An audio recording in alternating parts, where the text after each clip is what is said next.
none uno Jeanne d'Arc abwira umugabo we yuko agiye muri saro kwisukisha, ariko kumbe yigiriye mu murwa mukuru ndetse n'inshuti ze. Biza kurangira za nshuti ze zimugambaniye bitewe nuko zimufitiye ishyari ko yashatse, bo bagasigara mu bukobwa, ndetse akaba ageze n'igihe cyo kubyara akitwa umubyeyi. Yibukana bya bindi za nshuti ze zamubwiye zimubwira yuko ziri kumwe n'umugore we. Nicyo cyaje gutuma ahita ahamagara mu Rwanda. Nagira mbabwiye yuko buriya iyo umuntu ajya kwica umuntu yarangiza agategura n'uburyo amashusho ari buze gufatwa. Ni ubugome bubi ndetse n'ubugome bw'indengakamere, ariyo mpamvu nyine nzanye ano makuru kugira ngo tumenye neza ese kuko niba uyu muntu bigaragaye yuko yamaze amasaha arenga 5 arimo ategura kino gikorwa, ubundi no muntu koko akwiye guhanwa mu buhe buryo. Aho umugabo yafashe umugore we bamaje gusambana ndetse gusambanira mu ishyamba, yarangiza agahita amwica, yamara kumwica agahita yijyana kuri polisi. Ni ikimenyetso cy'uko rero mbere yuko ntangira n'iki kiganiro ndagira ngo mbanze nsabe abantu bamwe namwe mu banyamakuru ngo bari kugenda bavuga yuko ngo abanyarwanda bari kugenda bagura umuco wabo, ndetse ngo barimo kugenda bawujyana mu bihugu byo hanze,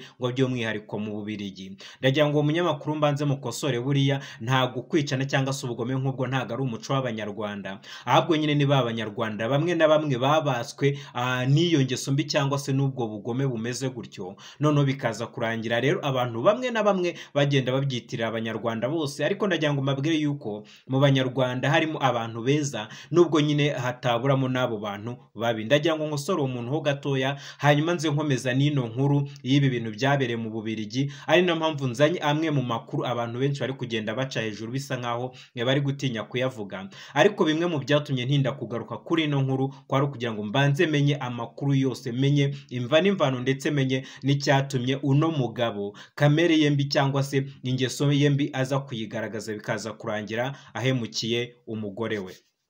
Ndagira ngo mbabwire yuko uno mugabo witwa Celestin ni umugabo umukuru ndetse ufite imyaka 55, naho uno mugore we yaje guhemukira. Uno mugore bakunda gutazira akazina ka Kabebe, ariko nyine witwaga Umuhire Jeanne d'Arc, we akaba ari umugore cyangwa se ari umubyeyi w'abana 2 ndetse waruri mu myaka 30. Noneho rero uburyo uno Celestin ndetse n'uno Jeanne d'Arc baje guhura bikaza kurangira bubatse umuryango. Ibi byose byabaye mu mwaka wa 2020, muri 2020 ndetse no muri 2021, aho nyine murabizi n'icyagiye isi yose yari yugarijwe n'icyorezo cya corona. Niho uno mugabo yaje kubona Jeanne d'Arc ndetse baza gutangira gupanga ibijyanye nuko babana. Ndagira mbabwire yuko uno Celestin yari ari muri babandi nyine twita aba diaspora, kuko ntago yabaga mu Rwanda, yiberaga muri bino bihugu byo hanze. Naho uno mukobwa uno witwa Jeanne d'Arc we akaba yarasanzwe aba mu Rwanda, ndetse uno mukobwa inkomoko ye ni mu gihugu ni hano mu gihugu cy'u Rwanda mu ntara y'Amajyepfo, ndetse akaba ari mu karere ka Nyanza. Nibwo rero uno mukobwa yari asanzwe n'ubundi afite umusore bakundana, ariko nyine ku bw'amahirwe cyangwa se navuga ngo ni inzozi z'abana benshi b'abanyarwanda by'umwihariko b'abakobwa, aza kubona uno Celestin nyine urabyumva nyine yarabonye yaraguye ku nzozi ze zuko yarabonye umugabo uba hanze nyine gukundwa no mu diaspora. Ngira ngo murabizi ntako bisa. Nicyo cyaje gutuma rero uno Jeanne d'Arc ndetse n'uno Celestin bahura baraganira, ndetse bemeranya yuko mbere yuko bajyana muri ibyo bihugu byo hanze bagomba kubanza bakajya mu murenge hano mu Rwanda, bakajya mu rukiko bagasezerana imbere y'amategeko. Ibyo rero niko byaje kugenda. Hanyuma mu mwaka wa 2021 biza kurangira n'ubundi uno Celestin ahise ajyana Jeanne d'Arc amujyana nyine hanze kugira ngo bajye kwibanirayo. Nyuma y'uko rero bakomeza kubana, ariko uno Celestin yajya yitegereza imico y'uno mugore we, uno mugore witwa Jeanne d'Arc, akabona hari uburyo atarimo kwitwara neza. Ariko nanone ngarutse kuri Celestin, ndagira ngo mbabwire yuko uno Celestin yarasanzwe ari umudivorce, yarashatse umugore bakaza kunaniranwa hanyuma bagatandukana, kuko uno Celestin afite imyaka 50, hanyuma uno Jeanne d'Arc afite imyaka 30. Murumva yuko harimo ikinyuranyo cy'imyaka 20.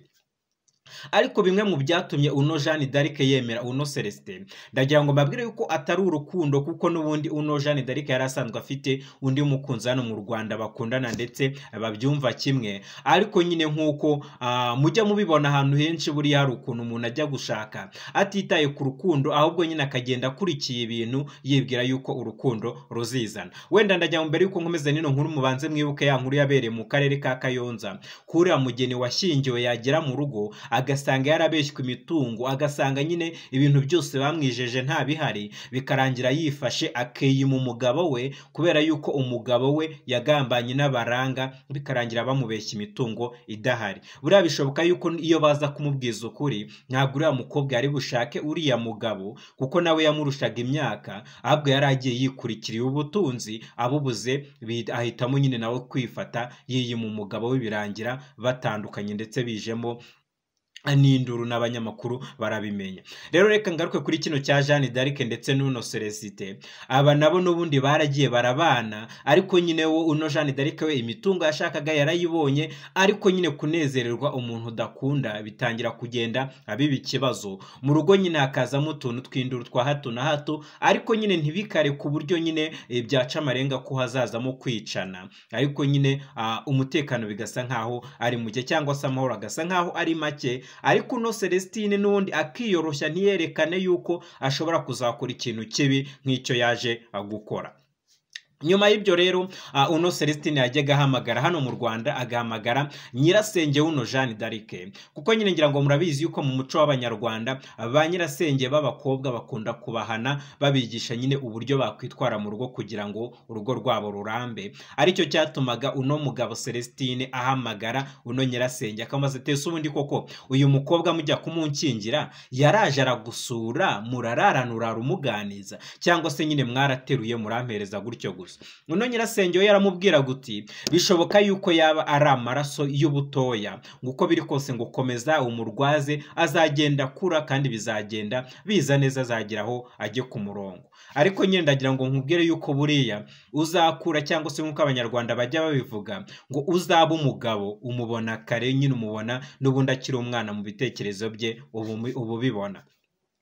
Hanyuma y'ibyo rero Celestin akomeje kubana n'uno mukobwa n'uno mugore we, akomeza kugenda nyine bose bihanganirana. Uretse yuko hari n'andi makuru turi kubona nubwo atizewe neza, ari kuvuga yuko uno Celestin nyuma yo kubona yuko uno mugore we atari gukura mu mutwe, ahubwo agomeje kugenda yitwara mu buryo butari bwiza, ngo yagerageza, ngo hari ukuntu nyine ngo yajyaga amuhohotera, nyine agerageza kumana kugira ngo arebe ko yajya ku murongo, ariko n'ubundi bikaza kurangira uno mugore witwa Mukeshimana Jeanne d'Arc n'ubundi kujya ku murongo bikomeje kugorana. Uno mugore witwa Umuhire Jeanne d'Arc bikaza kurangira n'ubundi kujya ku murongo bikomeje kugorana.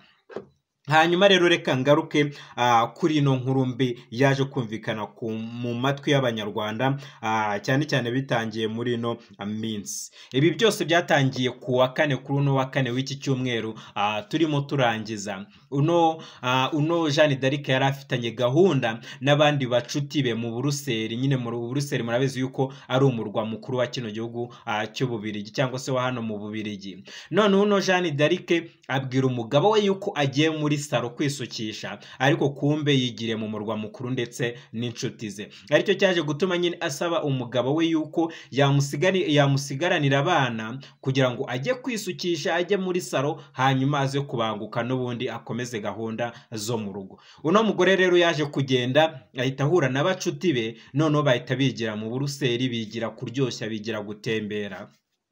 Kandi ibyo byose bagenda ari mu masaha ya mu gitondo. Noneho umugabo ategereza ko umugore yataha, araheba. Aribwo yaje gufata telefone, none agenda ahamagara umugore akamuvugisha ati ndaje.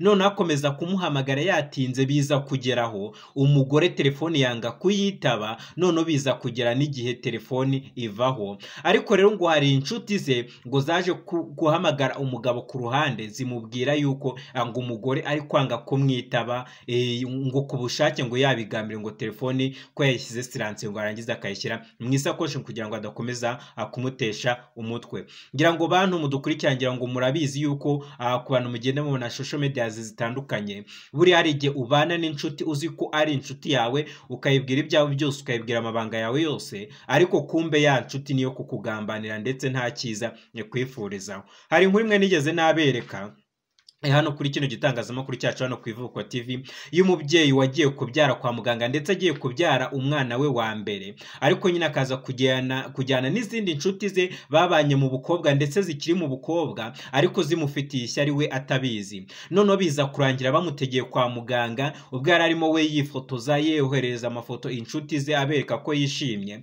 biza kurangira za nshuti ze zimugambaniye bitewe n'uko zimufitiye ishyari ko yashatse, bo bagasigara mu bukobwa ndetse akaba ageze n'igihe cyo kubyara akitwa umubyeyi, bo nta n'uraza ngo ababaze izina cyangwa se ngo agire abe yabereka ikimenyetso cy'uko yiteguye nabo kuba yabagira abagore. Aricyo cyaje gutuma bamugirira ishyari, noneho biza kurangira bamurogeye kwa muganga apfa arimo kubyara, kandi mu by'ukuri biza kumenyekana yuko byose byakozwe na za nshuti ze. Rero reka ngaruke kuri iki n'ubundi cy'uno mugore Umuhire Jeanne d'Arc, nawe waje kugambanirwa n'inshuti ze, azi yuko neza ari kumwe n'inshuti ze bakunda bizerana babanye mu buzima ubwo aribwo bwose, ariko bagenda bamuhisha umutima mubi, umutima w'ubugome bari bamufitiye. Aricyo cyaje gutuma baca ruhinga nyuma bakamugambanira ku mugabo we yuko atari muri saro, ahubwo ko bagiye mu kabari kuryoshya ngo ndetse ngo bashobora no kuza kujya mu bikorwa by'ubusambanyi.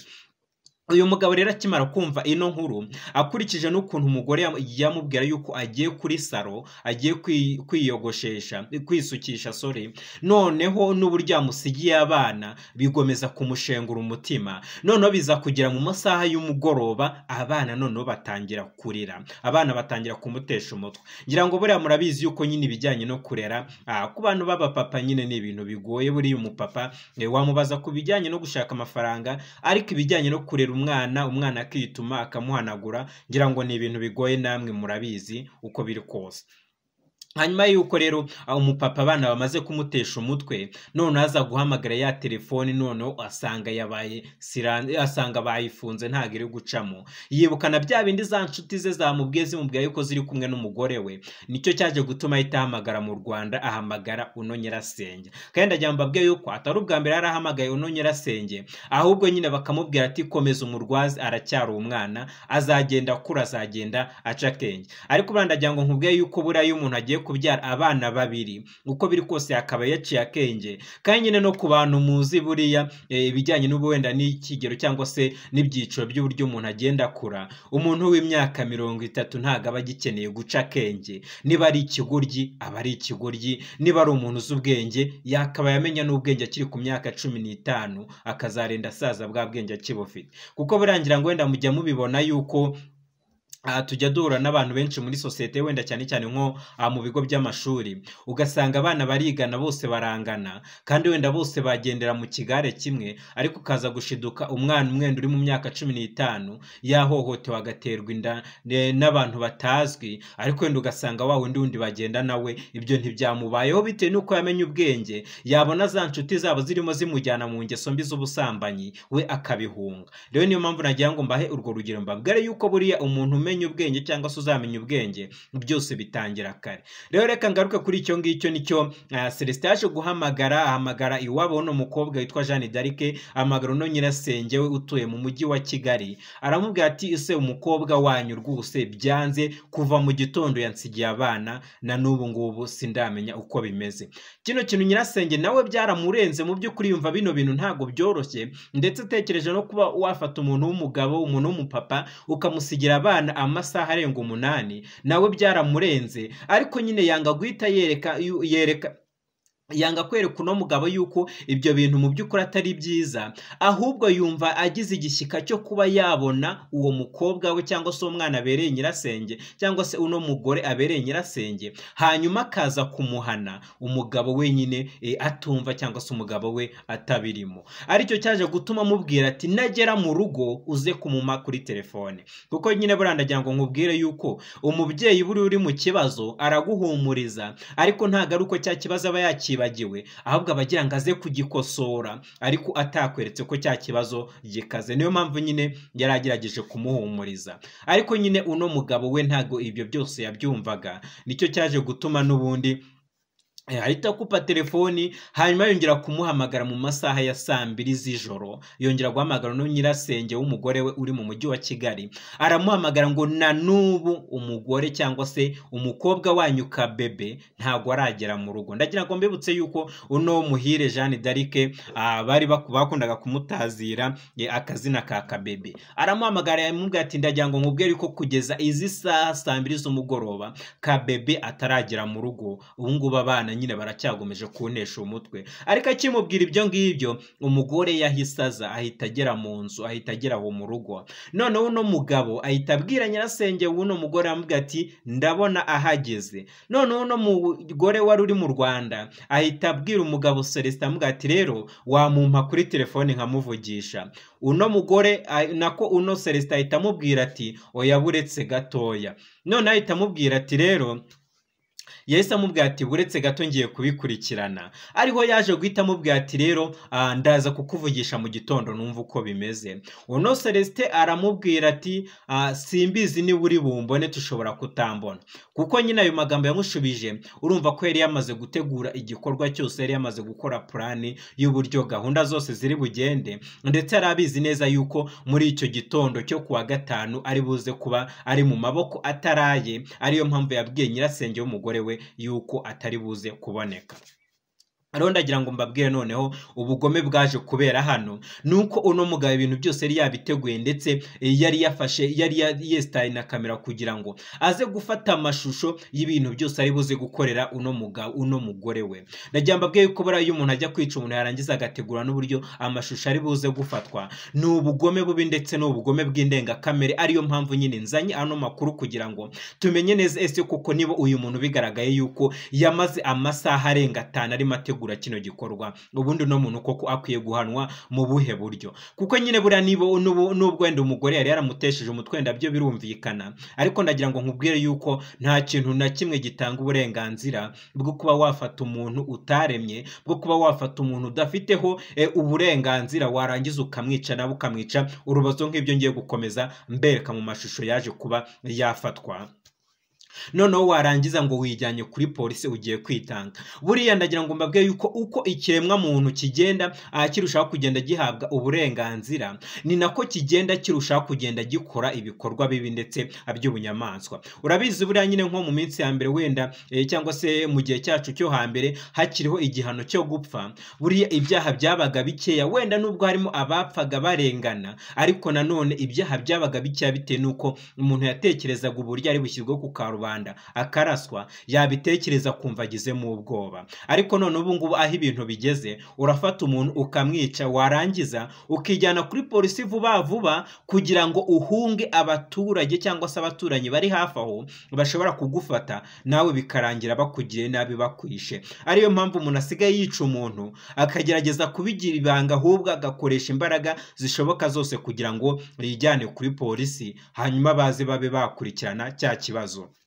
Ako ndagira ngo mbabwire yuko uyu muntu bijyanye kuri polisi, wa wundi wishwe bamujyana muri moruge, akazava muri moruge bajya kumushyingura bamutaba mu butaka, mu gihe wa wundi we wakoze cyaha baragenda bakamufunga, barangiza bagatangira kumugaburira impungure agatangira kurya, ndetse n'igikoma cya mu gitondo akakibona, n'impungure za 9 akakibona. Ariyo mpamvu mvuga yuko buriya ibijyanye n'uburenganzira bwa muntu hari ukuntu wenda bagenda babyoroshya kugira ngo wa wundi wakoze icyaha cy'indengakamere ibijyanye n'uburenganzira bwe babe bagira uburyo babitesha agaciro, iryo tegeko base nk'aho barica intege ku bijyanye n'uwo muntu wakoze icyo cyaha, kandi kabone yuko we aba yabikoze yarangiza akajya no kwirega. Ndumva ari ibintu biba bigaragarira buri muntu wese.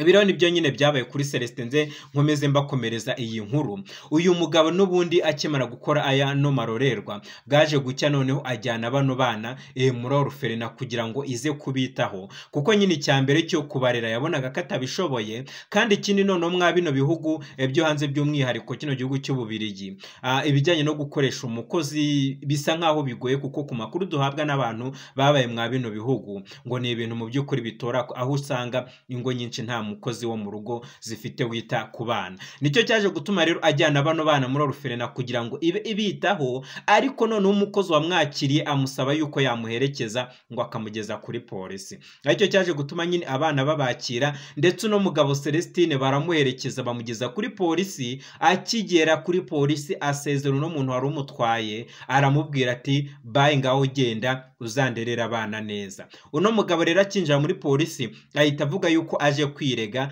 kubera yuko ngo amaze kwica umugore we. Polisi ikimara kumva ibyo bintu yarahise iza ifatana wa muntu wari umutwaye nyine nawe kugira ngo babe bamukurikirana. Ariko nagira mbabwiye yuko uno muntu wari utwaye Celestine amujyanye kuri polisi, we ntiyarazi amakuru, ntiyarazi uko bimeze, ahubwo yarazi yuko ari ubufasha muhaye kugira ngo amugezeyo. Ariko akimara kubwirwa ngo uzanderera abana, nawe yahise amenya yuko uko biri kose uno mugabo hano hantu agiye kuri polisi atari buze kuhava, ndetse ubwo yahise amenya yuko ari igikorwa kibi ndetse ari amahano amaze gukora. Ari nacyo cyaje gutuma polisi bano bombi ihita bafunga. Ariko nyine nyuma yo kugenda ikurikirana amakuru, uno wari utwaye no Celestine baza kumurekura, kuko n'ubundi yaraje hano atazi icyaje gukora, atazi n'impamvu azanye Celestine hano kuri polisi.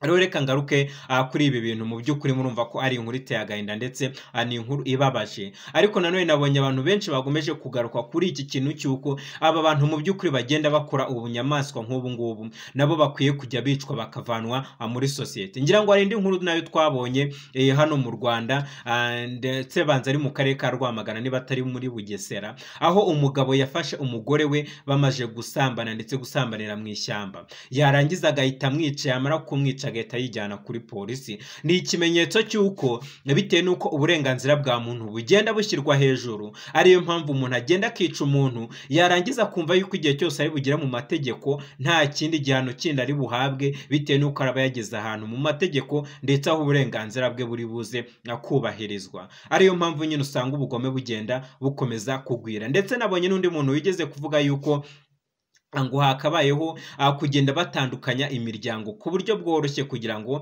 hirindwe zino mpfu za hato na hato, aho umugore tujya kubona ngo yishe umugabo cyangwa se tukabona ngo umugabo yishe umugore. Ariyo mpamvu abantu benshi bakomeje gusaba yuko ibijyanye na divorce byakoroshywa ku buryo n'umuntu asabye gutandukana n'undi byajya biba ibintu byihuse, bikakererwa zino mpfu zigiye zitandukanye. Rero nshuti bakunze mudukurikirana ku Ivuko TV, murumva yuko ibi ni ibintu bibabaje ndetse ni ibintu biteye agahinda, ariko nyine ngomeza kubihanganisha kugira ngo umwami Imana akomeze kuduha imbaraga zo kwihangana. Umuryango w'uno Muhire Jeanne d'Arc mu by'ukuri ukomeze kwihangana aho uherereye hose, hano mu ntara y'Amajyepfo mu karere ka Nyanza ndetse n'abaherereye mu mujyi wa Kigali by'umwihariko n'ahandi hantu aho ariho hose ku isi, mukomeze kwihangana. Uko biri kose uno Muhire Jeanne d'Arc tuzongera kumubona mu gitondo cy'umuzuko, ubwo tuzaba tugeze mu ijuru twatashye iwacu tuzongera guhura nawe. Ya rero reka nsoreze hano, ariko mu gusoza kino kiganiro ndagira ngo mbanze nshimire buri muntu wese wakoze subscribe ku Ivuko TV, ari nako nibutsa nawe utarayikora kugira ngo uyikore, tujye turushaho kubana mu nkuru zacu mu biganiro byacu bya buri munsi. Ariko nanone nibutsa nawe utarayikora kugira ngo uyikore, tujye turushaho kubana mu nkuru zacu za buri munsi. Ngiye twari kumwe rero na Regard Kwizera. Ciao ciao, ndabakunda.